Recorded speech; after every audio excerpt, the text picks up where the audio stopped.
네, 안녕하십니까. 오늘 주식시장 그리고 해외선물 시장의 초보자분들 필수로 시청할 수 있는 영상을 만들려고 합니다. 제가 이때까지 영상을 올리면서 어떤 걸 또 올려야 되나 라고 생각을 굉장히 많이 했었습니다.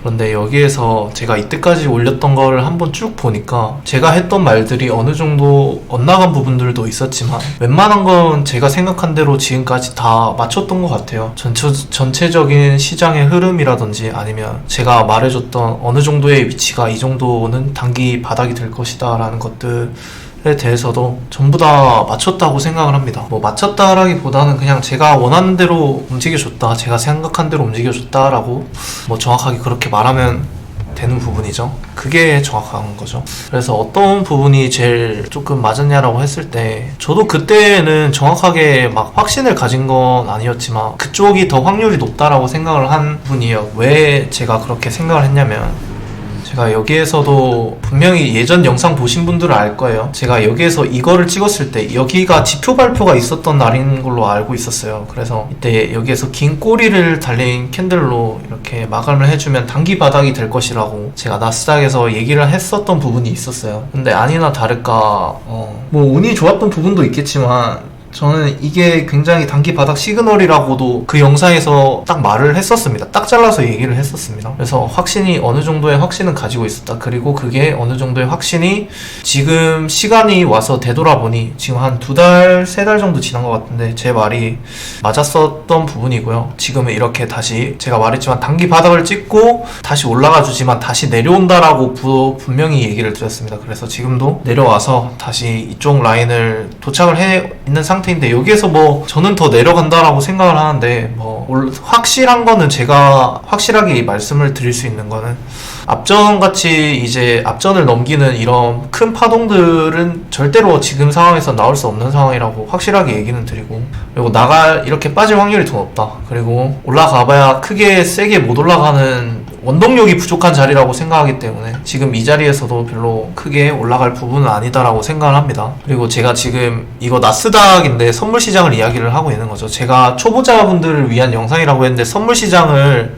지금 먼저 말씀드리는 이유가 있어요. 그리고 지금 와서 제가 카페에도 분명히 보신 분들은 많이 없겠지만 비트코인의 시장에 대해서도 글을 써놓았던 부분들이 있어요. 근데 여기에서도 제가 말했다시피 24,000불에서 숏을 친다라고 했을 때 사람들을 미친놈이라고 말을 했었거든요. 저한테. 물론 제 주변 사람들도 그렇고. 근데 지나고 나니까 제가 여기에서 24,000불에서 숏을 잡았었는데 저는 이게 확신이 있었거든요. 저만의 확신이 있었는데 지금 와서 지금 거의 4개월 정도 됐는데 4개월 정도 지나고 나니까 여기가 굉장히 단기 고점이었던 훌륭한 자리라는 것도 알 수 있죠.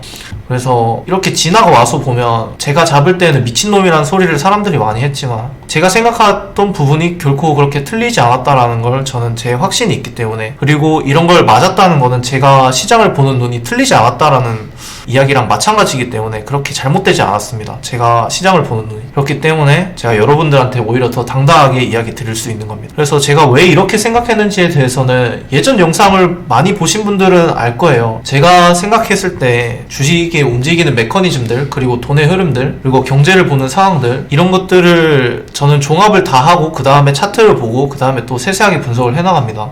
근데 여기에서 사람들이 많이 오해를 하는 게 차트만 분석을 하면 모든 게 다 끝나는 줄 알아요. 그리고 기법을 연구를 해서 갈고 닦으면 다 끝나는 줄 아는데 그렇게 되면은 너무 제가 생각했을 때 확률이 떨어집니다. 그리고 움직일 수 있는 원동력에 대해서 생각을 해줘야 되는데 그 부분이 많이 떨어지는 부분입니다. 그래서 그런 것들을 조금 더 초보자들이 연습을 할 줄 알아야 된다. 그래서 제가 선물시장을 먼저 이야기를 한 이유가 저희가 주식을 하게 되잖아요. 주식을 하게 되면 초보자분들이, 저도 그렇고 저도 마찬가지였습니다. 초보자 때 기법이랑 이런 것들을 먼저 연구를 하게 돼요. 그리고 종목을 발굴해내려고 하죠. 근데 종목을 발굴해내기 전에 이전에 저희가 하나 더 해야 될 게 있어요. 그걸 해야 될 게 선물시장에서의 가장 중요한 이제 경제를 읽는 능력이거든요. 그러니까 주식이 왜 올라가는지 움직이는 메커니즘이 중요합니다. 그리고 돈이 왜 이렇게 주식으로 흘러 들어온지 흐름들, 돈의 흐름들, 그리고 그 돈의 흐름들을 읽으려면 경제 상황들을 알아야겠죠. 왜 이렇게 돈이 흘러 들어갔나, 이런 것들을 먼저 알고 시작을 해야 되는데, 이 종목만 죽어라 파게 되면 이 종목에 대한 찌라시들을 많이 찾아보게 돼요. 그러면 이제 바로 페이크에 당하는 거죠. 뭐 쉽게 말하면 찌라시들에 낚이는 건데, 그렇게 되면 이제 조금 많이 매매하는 데에 대해서는 힘이 들어지는 부분입니다. 그래서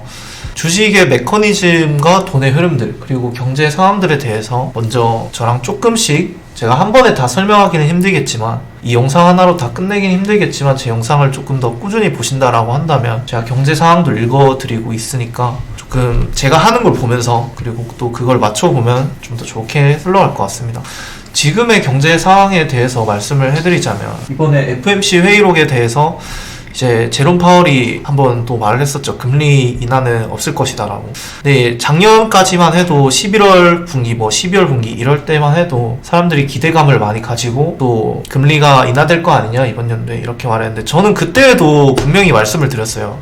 그때에도 금리가 그렇게 빨리 낮아질 수가 없고, 긴축은 그대로 지금 당장 해지를 할 수가 없다, 완화가 나올 수가 없다라고도 그때도 당당하게 말씀을 드렸습니다. 근데 지금 지나고 와서 보니까 제 말이 다 맞았어요. 그렇게 될 수 없는 이유가 과거의 행적들을 보고, 과거의 연준이 어떻게 그렇게 결단을 내렸는지, 과거의 연준은 어떻게 행동을 했는지, 그리고 긴축을 시작했을 때 과거의 긴축들은 기간이 얼마나 갔는지, 그리고 그 양은 얼마나 됐는지, 그리고 앞전에 우리가 양적 완화를 했을 때에도 양적 완화에 발행한 통화량들이 얼마나 됐는지 생각해보면, 이번에 긴축을 하는 이유가 앞전에 그 완화했던 것들의 화폐들을 다 빨아들이려고 긴축을 하는 건데, 그 빨아들인다는 것 자체가 돈을 회수한다는 건데, 완화한 거에 비해서 긴축이 너무 작았어요. 그렇기 때문에 아직 긴축과 금리 인하는 한참 멀었다라고 생각을 합니다. 그리고 그래서 제가 5%, 6%대까지도 얘기를 드렸었는데, 6%대도 뭐 나올 수 있다라고도 지금도 생각을 합니다. 0.25나 0.5%씩 계속 올라간다고 한다면 분명히 그렇게 되는 부분이고, 제가 말했을 때에도 진입해야 하는 부분들이랑 저희가 멈췄다라고 생각해야 되는 부분들은 분명히 분할로 해서 진입하는 방법도 있겠지만, 고점에서 금리 인하가 0.25나 아니면 완전히 동결이 됐을 때, 그때가 이제 현금들의 흐름이 조금 더 모이는 시기라고 생각을 합니다. 그렇기 때문에 그때가 조금 더 적절한 시기고, 과거의 행적들을 좀 더 보면 그때가 더 맞지 않나라고도 생각을 합니다. 그게 이게 돈의 흐름이죠. 돈이 움직이는 흐름들. 저희가 긴축을 한다 했을 때, 이제 양적 완화를 했을 때는 주식들이 굉장히 많이 올랐어요. 여러분들 아시다시피 이런 식으로 쭉 올라가셨습니다. 이런 식으로 올라갔던 게 양적 완화 작용과 금리 인하 두 가지였죠. 가장 큰 메커니즘이. 금리를 인하하면 사람들의 돈이 그래도 좀 더, 저희가 부동산 대출을 안 받는 사람이 없죠, 저희들은. 그렇기 때문에 금리에 대한 부담이 조금 더 낮아지는 건 사실이에요. 그렇기 때문에 사람들이 조금 더 돈을 씁니다. 그리고 완화를 해서 돈이 많이 풀렸으면 일반 국민들한테 그 돈들이 다 이제 금융시장이나 그런 쪽으로 다 투자가 되는 거죠. 투자가 이루어지는데, 기업들도 당연히 다 투자를 하고 합병도 하고 막 이렇게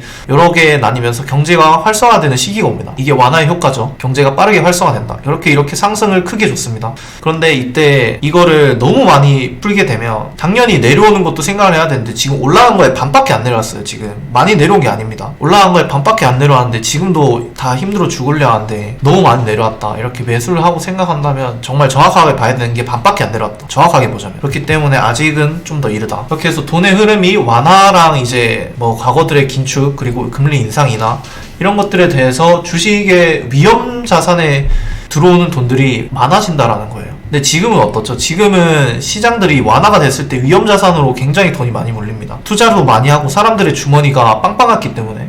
그런데 지금 같은 경우에는 주머니를 졸라매야 돼요. 지금 허리를 졸라매고, 지금 물가 같은 경우에도 굉장히 많이 상승을 했고, 그리고 이제 기업들 같은 경우에도 줄도산을 하고 있죠. 줄도산도 지금 하고, 파산 위기 이런 말들도 나오고, 그리고 이제 그 실업률이라고 하죠. 실업률도 굉장히 많이 증가를 했기 때문에 거기에 대해서도 이제 생각을 해본다면 저희들이 주머니를 졸라맬 수밖에 없는 입장입니다. 그런 주머니를 졸라매면 이제 기업들 입장에서는 매출이 감소가 되는 게 당연한 거겠죠. 사먹는 거 안 사먹고, 바꿀 거 안 바꾸고, 휴대폰 살 거 안 사고, 그렇게 되니까 기업들이 또 안 좋아지기 때문에 이렇게 또 이런 현상들이 나타나는데, 그래서 안전자산으로 몰리게 되는 경향이 더 있어요. 이게 기본이에요. 근데 기본인데 이런 것들을 많이 안 봐요, 사람들이. 이거 두 개가 일단 기본입니다. 기본인데 안 봐요. 그래서 안전자산 같은 경우에는 제가 예전 영상에도 말했듯이 금에 투자를 많이 하라고 예전 영상에도 남겼어요. 근데 금이 실제로 제가 보면은 또 지워졌네. 이렇게 금을 들어가 보게 되면 다 지우겠습니다. 제가 분명히 한 이 정도 라인에서 제가 금을 말씀을 드렸을 거예요. 안전자산이 이제 다시 올라갈 가능성이 크다라고, 금에 투자하시면 좋을 거라고. 근데 지나고 보니까 어떻게 됐죠? 제가 말한 대로 이렇게 크게 올라가주는 메커니즘을 그려주잖아요. 그러니까 이 메커니즘들을 결국에는 알고 계셔야 된다. 종목을 보기 전에 이 메커니즘을 먼저 알고 계셔야 된다. 돈이 어디 쪽으로 흘러가는지, 그리고 주식을 이제 그렇게 하면 제가 말한 선물 시장에는 이런 메커니즘들이 훨씬 더 크게 많이 작용을 하는 부분이에요. 그리고 주식을 하는 사람이라면 당연히 아침에 주식시장이 시작하기 전에 저희 외국장을 먼저 살펴야겠죠. 나스닥, S&P, 다우 지수를 아침에 먼저 살피게 되는데, 그 살피는 이유가 저희 한국장이 외국장을 따라가기 때문이죠. 그거는 누구나 다 아시는 걸 거예요.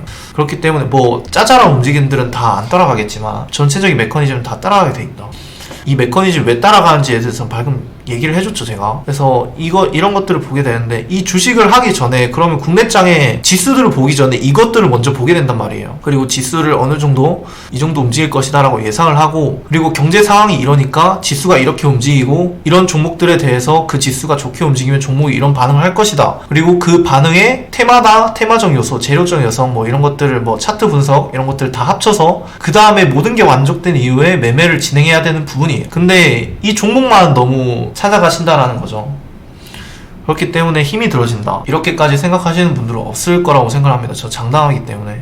이런 것부터 먼저 생각을 하고 진입을 하셔야 된다. 그래서 초보자들이 이런 것들을 꼭 명심을 하고 이제 봐야 되는 부분입니다. 그래서 제가 말씀하고 싶은 거는, 주식 초보자들이 너무 종목에 연연하지 마시고 그 주식이 움직이는 메커니즘들, 그리고 돈의 흐름들, 경제 상황들, 그런 것들을 먼저 보시고, 제가 생각했을 때는 선물이 주식보다 어렵다라고 생각합니다, 솔직히. 근데 선물을 할 줄 알면 주식이 좀 더 쉬워지는 부분이 있어요.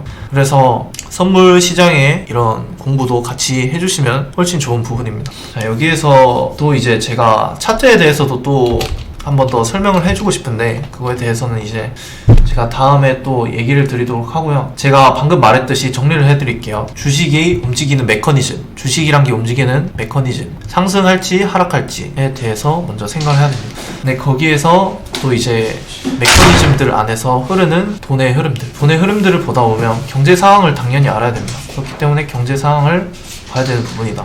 거기에 메커니즘 같은 경우에는 이제 뭐 양적 완화나 긴축 이런 부분들이 있겠죠. 그런 부분들이 작동을 하면 어디 쪽에 자산들이 몰리는지, 어디 쪽으로 돈이 흘러가는지에 대해서 알게 되실 겁니다. 그렇게 되면, 이거는 제가 딱 어느 것이 맞다 이런 공식처럼 있는 게 아니기 때문에 이런 식으로 말씀을 드리는 거예요. 경제 상황들은 너무나 다양하기 때문에.